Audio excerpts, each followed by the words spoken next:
దేవునికి స్తోత్రం. ఈరోజు మన లేఖన భాగము యోహాను సువార్త 8వ అధ్యాయము 2వ వచనం చదువుకుందాం. తెల్లవారగానే యేసు తిరిగి దేవాలయానికి రాగా ప్రజలందరూ ఆయన యుద్ధకు వచ్చిరి కనుక ఆయన కూర్చుండి వారికి బోధించుండెను. ఆమేన్. దేవునికి స్తోత్రం. హల్లెలూయా. మన ప్రభువును ప్రియరక్షకుడైనటువంటి యేసుక్రీస్తు నామములో మీ అందరికీ ప్రత్యేకమైన వందనాలు తెలియజేస్తున్నాను. Praise the lord. షాలోమ్. మారనాథ. వందనాలు. హల్లెలూయా. మీరందరూ క్షేమంగా ఉన్నారని నేను భావిస్తున్నాను. క్షేమంగా ఉన్నారు అంటే ఆత్మ సంబంధమైన క్షేమంగా, అదే సమయంలో భౌతికమైన క్షేమం కూడా ఉంది. భౌతికమైన క్షేమంగా కూడా మనం ఉండాలి. కారణం ఏంటంటే నీ ఆత్మ వర్ధిల్లుచున్న ప్రకారము నువ్వు అన్ని విషయములో వర్ధిల్లుచు సౌఖ్యంగా ఉండాలి అని 3వ యోహాను పత్రిక, లేకపోతే యోహాను రాసిన 3వ పత్రిక 2వ వచనంలో రాయబడింది. అన్ని విషయాల్లో వర్ధిల్లాలి, అన్ని విషయాల్లో ప్రాస్పర్ కావాలి. స్తోత్రం. హల్లెలూయా. కొన్ని విషయాల్లో అవుతుంటారు అందరూ, కానీ అన్ని విషయాల్లో మనం అభివృద్ధి చెందాలి. అది దేవుని యొక్క చిత్తం. స్తోత్రం. హల్లెలూయా. మనం ఆశీర్వాదకరంగా ఉండాలి, ఇతరులకు ఆశీర్వాదకరంగా ఉండాలి, మన కుటుంబానికి, మన సమాజానికి మనం ఆశీర్వాదకరంగా ఉండాలి. హల్లెలూయా. కాబట్టి మీ యొక్క ప్రార్థనా విషయాలు ఉంటే ఏమన్నా తెలపండి. మీరు ఆత్మీయంగా ఎదగడానికి, మిమ్మల్ని ప్రోత్సహించడానికి, వాక్యం నుంచి సలహాలు ఇవ్వడానికి, స్పిరిచువల్ గైడెన్స్ ఇవ్వడానికి మేము సిద్ధంగా ఉన్నాం. కనుక ఈ ఆపర్చునిటీని, ఈ అవకాశాన్ని వినియోగించుకోవాల్సిందిగా మిమ్మల్ని ప్రేమపూర్వకంగా కోరుతున్నాం. దేవుని స్తోత్రం. హల్లెలూయా. సమయంలో మనం నిన్నటి ఎపిసోడ్లో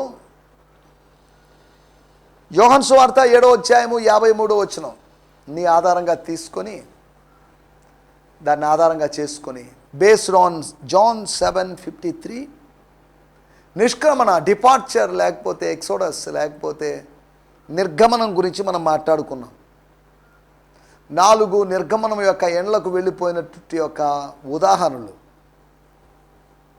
దావీదు కాలంలో ఆహారంతో తిరిగి ప్రజలు ప్రతిసారి వెళ్తున్నారని కాదు, ఆ సందర్భంలో మాత్రం వెళ్ళారని. రెండోదిగా మనం ఆలోచిస్తే ఆత్మీయమైనటువంటి అవగాహనతో వెళ్ళారని, విత్ స్పిరిచువల్ అండర్స్టాండింగ్. తమ నాయకులు చెప్పిన వాటన్నిటినీ అనుచరులైన వాళ్ళు, జనసమూహము అవగాహన చేసుకొని గ్రహించి వాటిని బట్టి సంతోషిస్తూ, సంతోషం ఆరంభమైంది, వాళ్ళ పార్టీ మనసులో ఆరంభమైంది. తర్వాత ఇంటి దగ్గరికి వెళ్ళి ఆ పార్టీ క్లైమాక్స్కి వచ్చింది అనే సంగతిని మనం అర్థం చేసుకోవచ్చు. అంతేకాకుండా మూడో విషయం మనం ఆలోచించిన విషయం, ఒక అనుభవంతో తన ఇంటికి వెళ్ళాడు. తన సతీమణి అయినటువంటి ఎలిజబెత్ అమ్మగారికి పంచుకోవడానికి తన దగ్గర ఒక అనుభవం, ఒక సాక్ష్యం ఉంది. ఒక దేవదూత ప్రత్యక్షమయ్యాడు. మన గర్భాన్ని గురించి, మన గర్భఫలాన్ని గురించి మాట్లాడాడు. స్తోత్రం. హల్లెలూయా. 4వ విషయము, ఒక ఆశీర్వాదంతో. ఇద్దరు ఆలయానికి వచ్చినప్పటికీ ఇద్దరు ఆశీర్వాదంతో వెళ్ళలేదు, ఒక వ్యక్తి మాత్రమే ఆశీర్వాదంతో వెళ్ళాడు. అతనికి తలనొప్పి తగ్గింది, కాళ్ళ నొప్పులు తగ్గాయి, కీళ్ళ నొప్పులు తగ్గాయని కాదు, కానీ అతడు నీతిమంతుడుగా తీర్చబడి, స్తోత్రం, నీతిమంతులుగా తీర్చబడి వెళ్ళినటువంటి ఒక ఆత్మీయ ఆశీర్వాదం మనం చూస్తున్నాం. ఆహారముతో వెళ్ళిన వాళ్ళు ఉన్నారు, ఆత్మీయ అవగాహనతో వెళ్ళిన వాళ్ళు ఉన్నారు. జకరియా గారి లాగా ఒక అనుభవంతో వెళ్ళిన వాళ్ళు, ఒక దేవదూత యొక్క ఎన్కౌంటర్ యొక్క ఎక్స్పీరియన్స్తో వెళ్ళాడు. 4వదిగా సుంకరి, పశ్చాత్తాపడినటువంటి సుంకరి, శోకించినటువంటి సుంకరి, గుండెలు బాదుకున్నటువంటి సుంకరి, దేవు చిత్తానుసారమైన దుఃఖానికి గురైనటువంటి సుంకరి,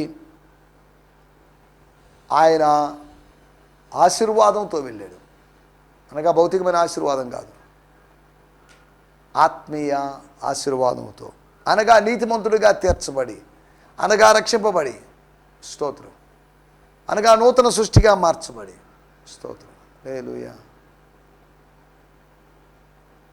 కాబట్టి ఇట్టి అనుభవాల గురించి మనం గత ఎపిసోడ్లో మాట్లాడుకున్నాం. స్తోత్రం. హల్లెలూయా. వాక్యంలో మీకు ఏమైనా సందేహాలు ఉన్నట్లయితే నేడే నన్ను సంప్రదించాల్సిందిగా కోరుతున్నాం. ఈ స్క్రీన్ మీద నా 2 నంబర్స్ ఉన్నాయి. దాంట్లో జియో నంబర్ 93తో స్టార్ట్ అయ్యేటువంటి నంబర్ నేను రెగ్యులర్గా వాడుతుంటాను, ఎక్కువ వాడుతుంటాను. మిగతా నంబర్ వేరొక నంబర్, అది ఐడియా నంబర్. అది బ్యాంక్ నోటిఫికేషన్స్ కోసం, బ్యాంక్ పర్పస్ కోసం వాటిని వాడుతుంటాను. కనుక వాట్సాప్ ద్వారా మీరు నన్ను సంప్రదించాల్సిందిగా కోరుతున్నాం. ఆయా సందర్భంలో కొంతమంది కాల్ చేస్తున్నప్పటికీ లిఫ్ట్ చేయడం లేదనో, కాల్ కనెక్ట్ కావడం లేదనో ఇలా కంప్లైంట్లు వస్తున్నాయి. దయచేసి జ్ఞాపకం చేసుకోండి, మిమ్మల్ని అవాయిడ్ చేయాలని కాదు,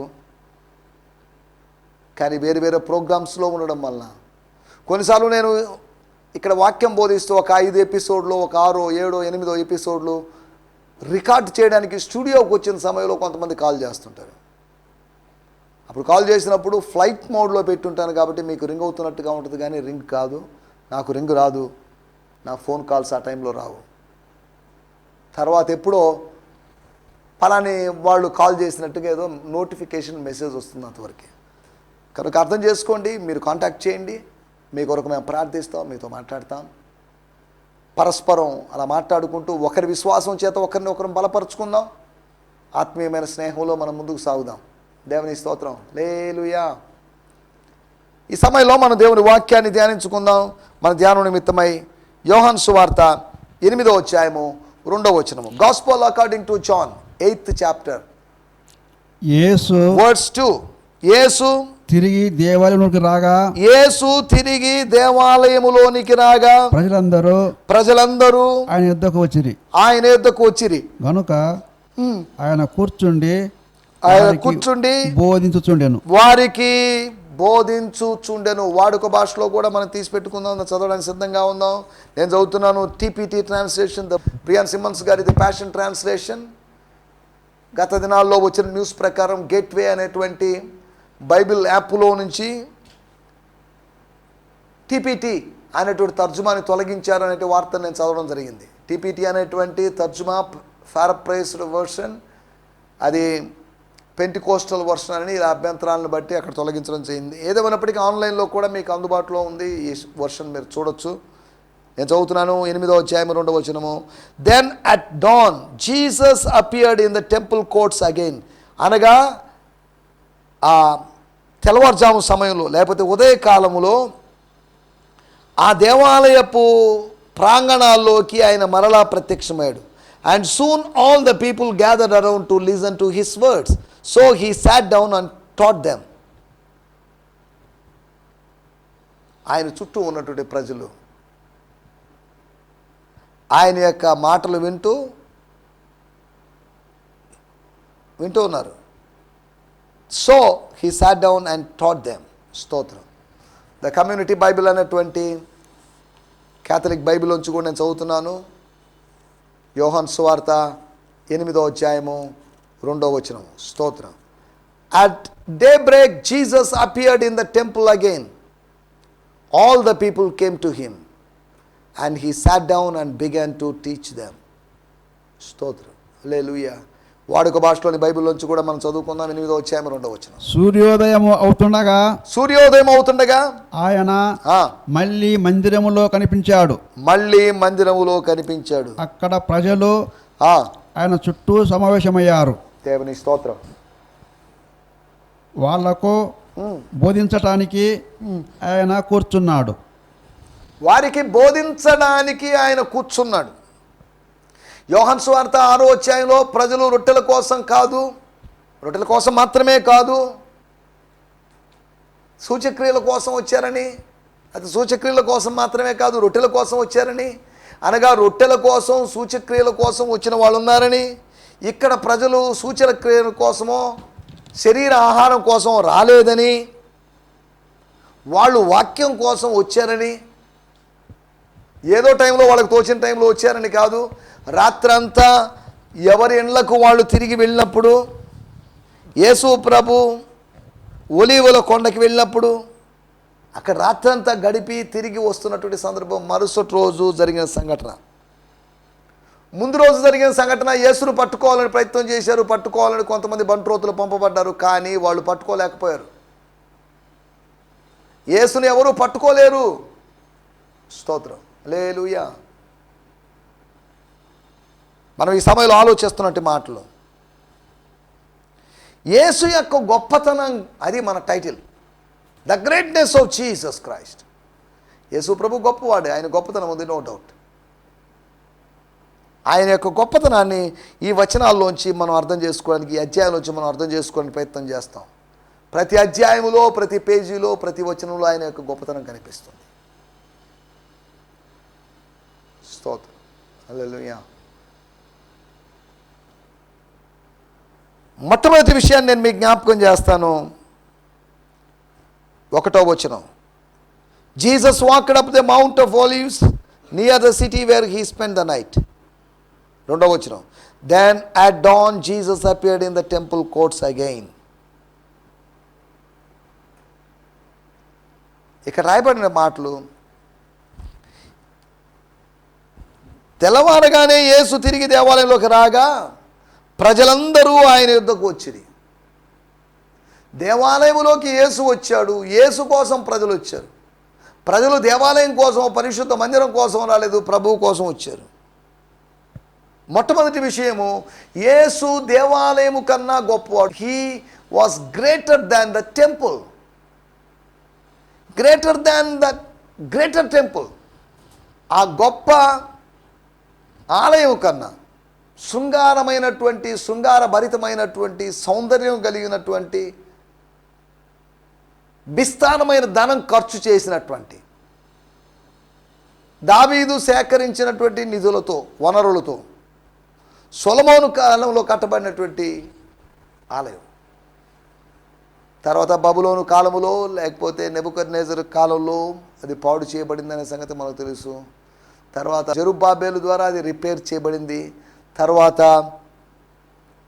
కొంతకాలానికి, స్తోత్రం, అనగా రోమియోల పరిపాలన సాగుతున్న సమయంలో, స్తోత్రం, హల్లెలూయా,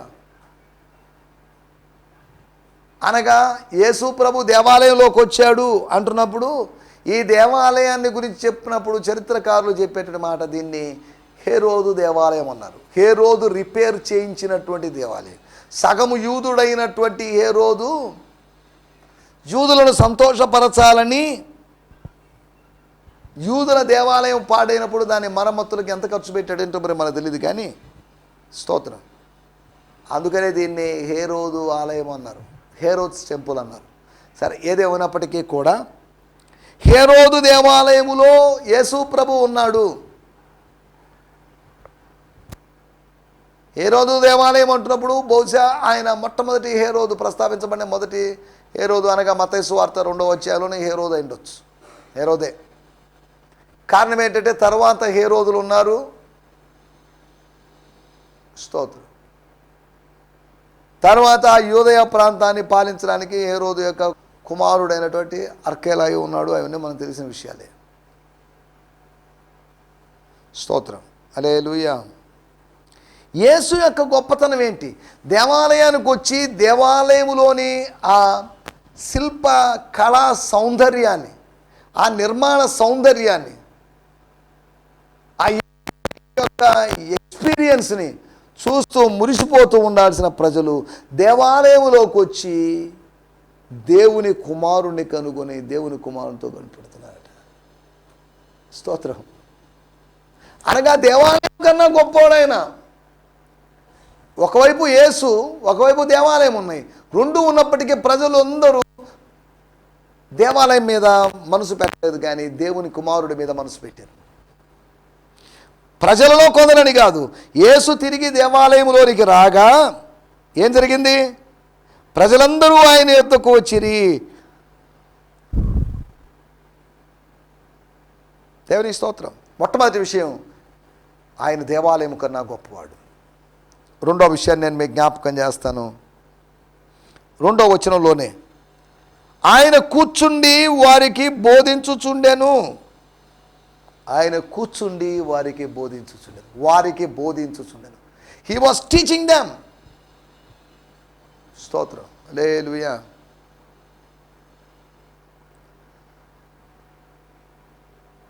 ఒక ఒడ్డంగి వాని కుమారుడైన వాడు ఒక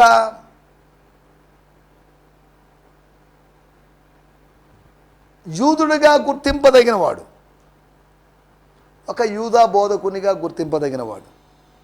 ఇప్పుడు ఆయన దగ్గరికి ప్రజలందరూ వచ్చేస్తున్నారు. అక్కడ ఉన్న ప్రధాన యాజకుల దగ్గరికి వెళ్ళారని కాదు, ఆ కాలంలో ఉన్నటువంటి ఇద్దరు ప్రధాన యాజకుల దగ్గరికి వెళ్ళారని కాదు, యేసు దగ్గరికి వచ్చారు. ఎందుకు? యేసు వాక్యం బోధిస్తాడని యేసు దగ్గరికి వచ్చారు. మార్కు సువార్త 2వ అధ్యాయంలో కపెర్నహూములో యేసు ఒక ఇంట ఉన్నాడని విని జనసమూహం అంతా ఆ ఇంటి దగ్గరికి వచ్చేసారు. ఆ ఇంట్లో కూర్చోడానికి లేదా నిలబడడానికి స్థలం లేని విధంగా పరిస్థితి ఏర్పడింది. స్తోత్రం. యేసు ప్రభు ఆ సమయంలో ఒక వ్యక్తిని బాగు చేసిన స్టోరీ మనకు వేరేదే, మనం అట్లా వెళ్ళలేదు. అక్కడ కూడా ఆయన వారికి వాక్యము బోధించుచుండెను. తన ప్రజలకి వాక్యాన్ని బోధిస్తున్నాడు. తన వెతుక్కుంటూ వచ్చిన వాళ్ళకి, కపెర్నహూముకు వచ్చిన వాళ్ళకి, ఆ పర్టికులర్ హౌస్లోకి వచ్చిన వాళ్ళకి వాక్యం బోధిస్తూ ఉన్నాడు. ఒకటి, ఆయన దేవాలయం కన్నా గొప్పవాడు. రెండోది, దేవాలయపు బోధల కన్నా, ప్రధాన యాజకుల బోధలకున్న, పరిసయ్యుల బోధలకున్న, లేకపోతే శాస్త్రులు సద్దూకయ్యుల బోధల కన్నా శ్రేష్టమైన బోధన ఆయన దగ్గర ఉంది.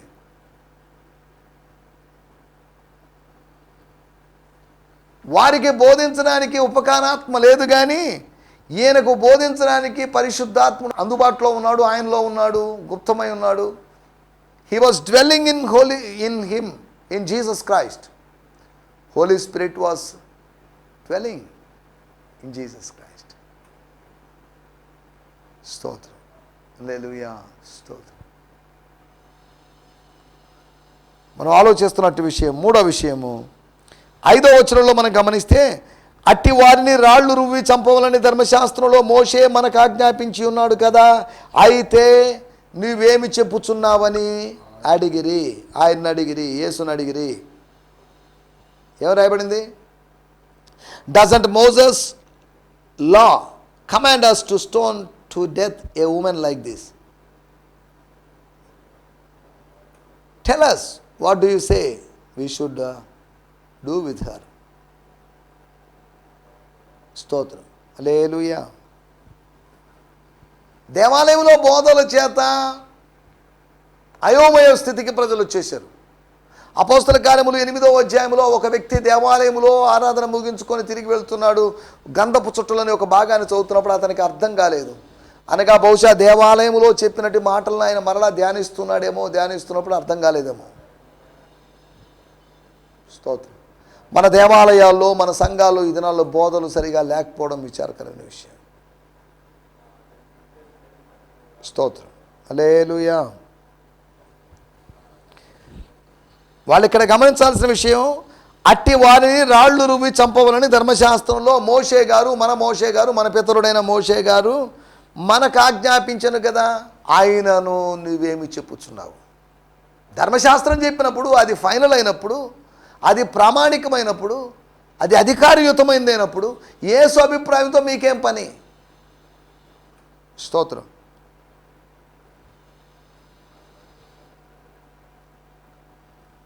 ఆ యేసును గురించి మీరు వంచకుడనో, దేవదోషణ చేస్తున్నాడనో, దెయ్యముల అధిపతి సాయంతో ఇలా చేస్తున్నాడనో రకరకాలుగా మాట్లాడారు మీరు. స్తోత్రం. మనం ఆలోచిస్తున్న విషయం, దేవాలయం కన్నా ఆయన గొప్పవాడు. రెండోది, దేవాలయపు బోధల కన్నా గొప్పవాడు. He was greater than all the teachings of the church or the temple. స్తోత్రం. ఆ హేరోదు దేవాలయంలోని యూదుల బోధ కన్నా, అనగా భిన్నమైనటువంటి బోధ అని వారు గ్రహించారు. ఆయన ధర్మశాస్త్రము కన్నా గొప్పవాడు. ధర్మశాస్త్రం చెప్పినప్పుడు దాన్ని ఫైనల్ చేయకుండా, ఆచరణలో పెట్టకుండా, what do you say, what is your comment ఆయన అడగడం దేనికి? అనగా ఆయన ధర్మశాస్త్రం కన్నా గొప్పవాడు. He was greater than the temple. He was greater than the teachings of the temple. మూడవది, he was greater than the law. స్తోత్రం, హల్లెలూయా, స్తోత్రం. నాలుగో విషయాన్ని నేను చెప్పి ముగించేస్తాను. యోహాను సువార్త 8వ అధ్యాయము 11వ వచనం. స్తోత్రం.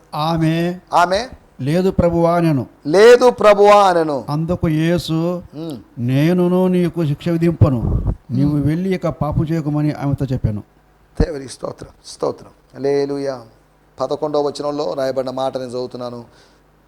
Looking around she replied, I see no one lord. నాకు ఇక్కడ ఎవరు కనిపించలేదు ప్రభువా. ఈ గుంపంతా ఏమైందో మరి తెలియదు.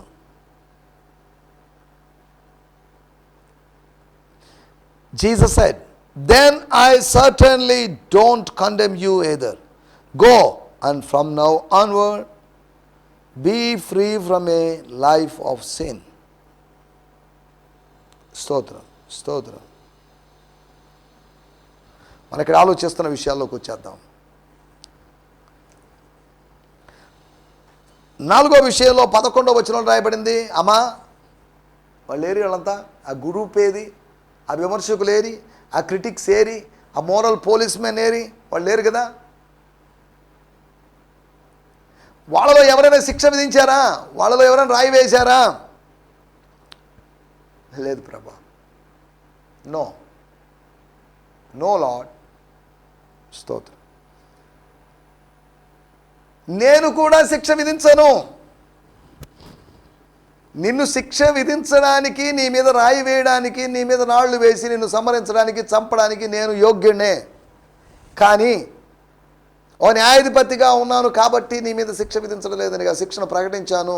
ధర్మశాస్త్రం ఎప్పుడో శిక్షను ప్రకటించింది, కానీ నేను శిక్ష విధింపోను. I forgive you. స్తోత్రం. మన పాపము క్షమించబడింది, మనం రక్షింపబడ్డాం, మనకు శిక్ష లేదు. కాగా క్రీస్తు యేసునందున్న వారికి ఏ శిక్షా విధి లేదు. There is no condemnation in Christ. స్తోత్రం, హల్లెలూయా, స్తోత్రం. 11వ వచనంలో రాయబడింది, యూదులు పాపాలు చేసి, లేదా 11వ వచనాన్ని ఆధారంగా చేసుకొని, యూదులు పాపాలు చేసి బలులు అర్పణలు చేయడం ద్వారా తమ పాపాలు క్షమించబడుతున్నాయని భావిస్తున్నారు. అందుకనే కోడల యొక్క, మేకల యొక్క, పొట్టేళ్ళ యొక్క రక్తాన్ని తీసుకొని వస్తున్నారు.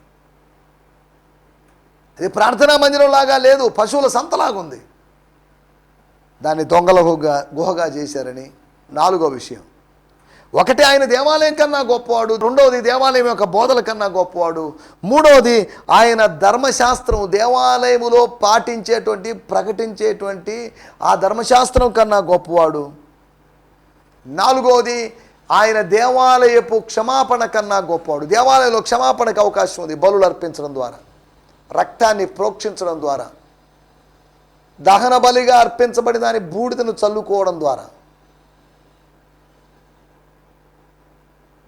స్తోత్రం, స్తోత్రం, హల్లెలూయా, స్తోత్రం. 4వ విషయం, దేవాలయంలో బలుల ద్వారా క్షమాపణ జరుగుతున్నప్పుడు ఈయన తన మాట ద్వారా క్షమించేశాడు. ఒక్క మాట ద్వారా క్షమించేశాడు. ఒక్క మాట చాలు. ప్రభు ఒక్క మాట మాట్లాడితే చాలు. ఒక్క మాట మాట్లాడితే స్వస్థత, ఒక్క మాట మాట్లాడితే క్షమాపణ. 130వ కీర్తనలో రాయబడింది, ప్రభువా జనులు నీ యందు భయభక్తులు నిలుపునట్లు నీ యొద్ద క్షమాపణ దొరుకును. స్తోత్రం, హల్లెలూయా, స్తోత్రం.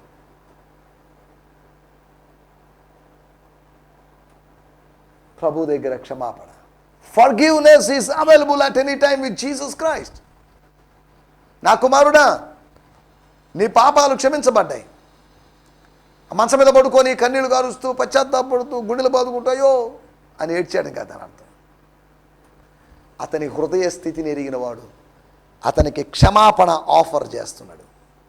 I forgive you. భూమి మీద పాపములు క్షమించుటకు మనుష్య కుమారునికి అధికారము కలదు. యేసు అధికారం ఉంది. స్తోత్రం, స్తోత్రం, హల్లెలూయా. యేసు యొక్క గొప్పతనాన్ని గురించి మనం ఆలోచిస్తున్నాం.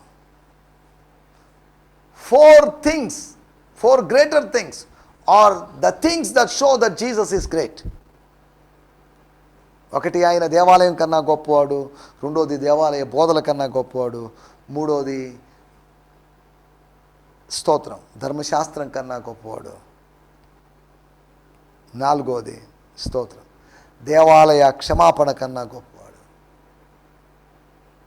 స్తోత్రం, హల్లెలూయా. యేసు యొక్క గొప్పతనం, యేసు యొక్క గొప్పతనాన్ని మనం రకరకాలుగా ఆలోచించవచ్చు. సమయం లేదు కనుక నేను ఇక్కడ ముగించేస్తున్నాను.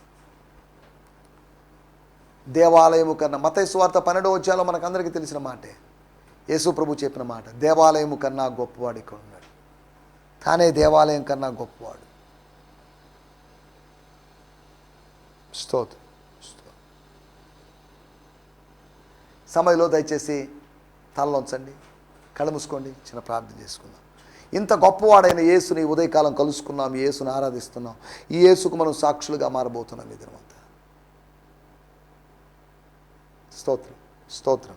ప్రార్థన చేసుకుందాం. పరిశుద్ధమైన మా దేవా, మీకు వందనాలు. మీ 4 విధాలైన మీ గొప్పతనం, మీరు దేవాలయం కన్నా గొప్పవాడని దేవా మీకు వందనం చేయిస్తున్నాం. దేవాలయం యొక్క బోధల కన్నా గొప్పవాడివని. స్తోత్రం ప్రభువా, దేవాలయం యొక్క క్షమాపణ కన్నా గొప్పవాడివని మీరు మీ వాక్యం ద్వారా మాతో తెలియజేసిన విధానం కొరకే మీకు వందనం చేస్తున్నాం. దేవా మీకు వందనాలు, మీకు వందనాలు చేస్తున్నాం. యేసుక్రీస్తు నామములోనే ప్రార్థించగలుగుతున్నాం పరమ తండ్రి, ఆమేన్, ఆమేన్. దేవునికి స్తోత్రం, హల్లెలూయా. మీ అందరికీ ప్రత్యేకమైన వందనాలు. ప్రభువు మిమ్మల్ని దీవించునుగాక. హల్లెలూయా. స్తోత్రం, స్తోత్రం. ఈ సందేశము మీకు ఆశీర్వాదకరంగా ఉందని నమ్ముచున్నాము. ప్రార్థనా అవసరతల కొరకు మమ్మల్ని సంప్రదించవలసిన మా చిరునామా గిద్యోన్ మిషన్ చర్చ్, 6వ వీధి, శాంతినగర్, నెల్లూరు 4, ఆంధ్రప్రదేశ్. పిన్ 524004. మా ఫోన్ నంబర్లు 7036443613 మరి ఒక నంబర్ 9392293010. మా ఈమెయిల్ ఐడి gfihmi2015@gmail.com. దేవుడు మిమ్మును ఆశీర్వదించునుగాక. ఆమేన్.